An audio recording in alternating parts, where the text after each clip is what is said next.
Much like my previous amendment here today, this amendment is a straightforward defense of taxpayer dollars.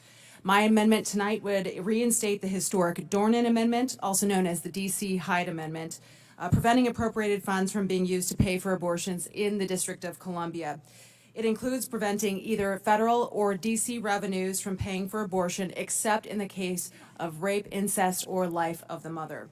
Now, taxpayers overwhelmingly, as we've already discussed today, support pro-life protections on their hard-earned tax dollars. Again, that recent poll that found about 60% of Americans would like these protections to stay in place. And unfortunately, without this amendment, taxpayers would be forced to pay for hundreds of abortions. And that's exactly what happened the last time D.C. Hyde was gutted.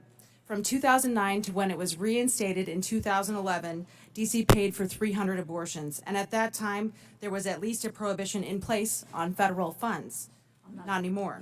And by the way, in Washington, D.C., it is legal to perform an abortion for any reason, even late term. So if this amendment fails and all restrictions on taxpayer funding of D.C. abortions are lifted, the Charlotte Logier Institute estimates that approximately 1,400 to 1,500 abortions will be funded in D.C. every year.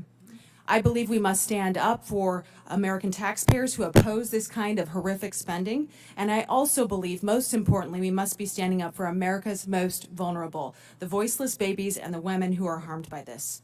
Our constituents don't want their money to pay for abortions in Washington, D.C., or anywhere for that matter. This is a carve-out that goes well beyond fiscal irresponsibility, and it's just plain wrong. I ask for support for the amendment. Madam Chair, I yield back.